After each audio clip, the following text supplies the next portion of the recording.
So this is going to be part 2 of the Frusciante rig video that I made. And this is just going to be about the clean tone and running in stereo versus mono. So I'm not going to run in stereo because I don't really have a good setup for it. And I don't really have a good way to record it.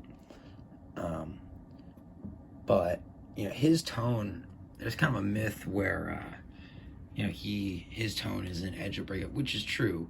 It is an edge of breakup tone where there's some overdrive, but what he's doing is he's running what it sounds like he's doing to me is he's running one amp that's pretty much perfectly clean and one amp that's, you know, got a pretty chunky overdrive sound, or, you know, pretty well driven sound. And he's running those two together, and that's where he's getting the tone. And I think the best example I know of that is the record version of Scar Tissue, where he's running, so I've heard, a Fender, he's running a Fender style amp, but you can pretty clearly hear, if you listen closely, that there's a second amp, you know, maybe a Marshall Major or Silver Jubilee or whatever, but there's a lot of gain, but there's also that, you know, totally perfectly clean sound with a lot of high end. And something I've noticed from his tone is he always has a lot of high end, and he can kind of make his, especially live, he kind of makes his Marshalls have a very Fender-like EQ. It has a visual representation of what I think the EQ of his clean tone is like this. So you've got a lot of high end and a lot of low end, and there's a lot of mids too, but the mids, there's less mids than anything else. So that's sort of a visual of kind of the EQ you're going for, or that I go for.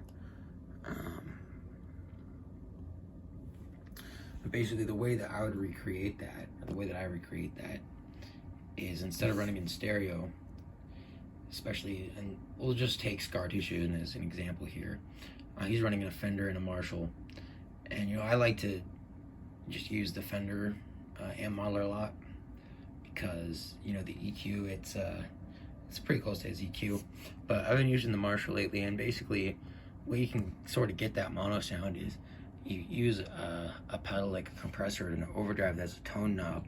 You crank the tone knob all the way up, and that way you're adding a lot of low end and a lot of high end into your Fender. And the way that I like to get that, and I touched on this in the other video, is the way that you want to get your tone is by, you know, boosting the signal so that you get, you know, a touch responsive, input sensitive sort of overdrive type tone, like an amp type drive tone. And I also want to bust the myth that the ce-1 is really important, because it's not. You don't need to get that pedal. I mean, I would recommend it because the chorus sound is really great, and it makes it easier to run in stereo if you want to run 2 amps, get a really accurate sound. Yeah, and then the other pedal that I would use is the it's kind of like a MXR micro amp, just a boost pedal, and that you're not really going to get sort of a simulation of a stereo effect with that, but it's really nice for getting, you know, a nice crunchy clean tone. But I would say that it's really more, his clean tone is more on the clean side than the overdrive side, for most stuff. And where the tone is coming from here is there's going to be a little bit of compression. I'll show. So this thing lights up. This lights up here when it's clipping. So there is a little bit of clipping happening in this set and low impedance. There is some clipping happening, but most of the drive is actually coming from this, and this thing sounds like garbage if you use it as an overdrive pedal or as, you know, dirty clean, because it only clips at the peak volume. It only clips right there. So if you have all your clipping coming from that, then you're gonna get really inconsistent, a really inconsistent sound where it only clips for like a little tiny bit, and it's just not good. And if you run it in high impedance or you crank the volume knob, it's just way too distorted, and it just doesn't, you can't get a clean tone out of it. And you know, there are ways you can do it, but I think that you know, the way he would do it is kind of blend the two. I think it's a myth that, you know, that's a really important pedal. I wouldn't waste your money buying it if you can't afford it, or, you know, there's something else you could get. Like, let's say, I would say that the wah pedal is a lot more important, or, you know, a DS2, or, you know, a good fuzz pedal. And I've added some pedals that I'm going to show. So I added, since the last video, I think I got a delay and a big muff clone. So I'm also going to do a video about, you know, his distortion. I'm going to try to keep this one shorter. It doesn't need to be too long. Oh, I can't flip this, can I? Well, I'll just do a quick demo of the sound, and you won't be able to see me playing, but I guess it doesn't matter. Here's a quick demo of the sound. I'm just using the phone to mic it up. So here's a demonstration of the scar tissue tone that I was talking about. So you're kind of simulating the effect of running a Fender amp, nice clean Fender amp. And here I'm using the compressor.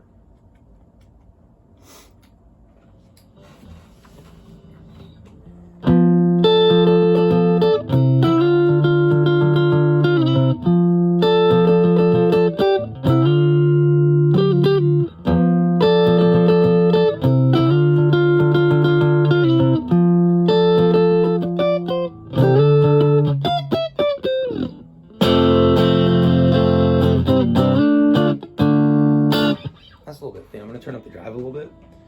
That's a little bit cleaner than the actual recording of Scar Tissue was. Let's crank up the drive a little bit.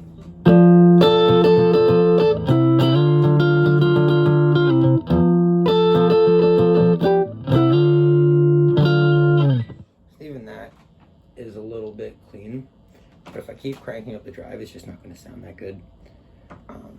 So really, if you really want to get that tone, you want to run in stereo with one amp that's clean and one amp that's cranked. But now I'm going to kick on the rollers, and this is more what I would consider his general sort of edge of breakup, as they call it, tone, to be like a, okay, that's a little high. It's a little bit much.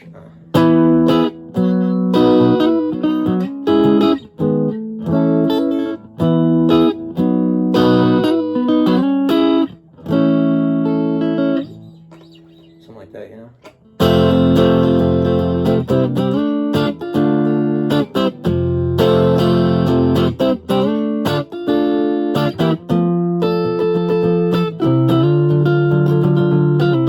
So that's that level of gain, maybe a little bit more, is what I'm hearing in the second amp on that recording, or just the second amp that he's running.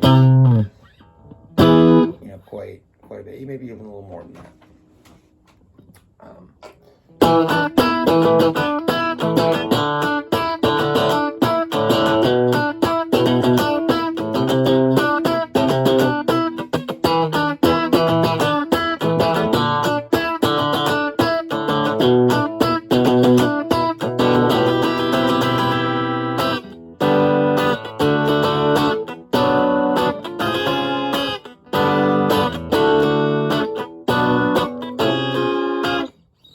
That's kind of an example of, you know, nice dirty clean tone, and that's kind of what you're shooting for. You don't want to go too dirty or too clean.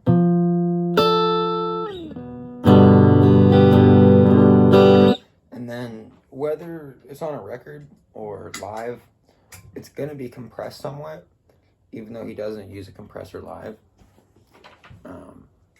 because he had sort of like a studio type compressor in the back, just compressing everything. So even his distortion, you know, the whole input is going to be compressed. It's just sort of, I think they use it as more of a volume control. But any recording on any album, any professionally done recording is going to be compressed. Either, you know, during the recording or afterwards, they're going to compress it, just because it sounds better. And it, you know, they can help. I'm not a sound engineer or anything like that, but they're going to compress it later. You know, get the volume right, and they're able to mix it, you know, so everything you hear is going to be compressed. So if you want, you know, an album tone, you need a compressor, but the compressor gets really annoying with, you know, adding a lot of buzz.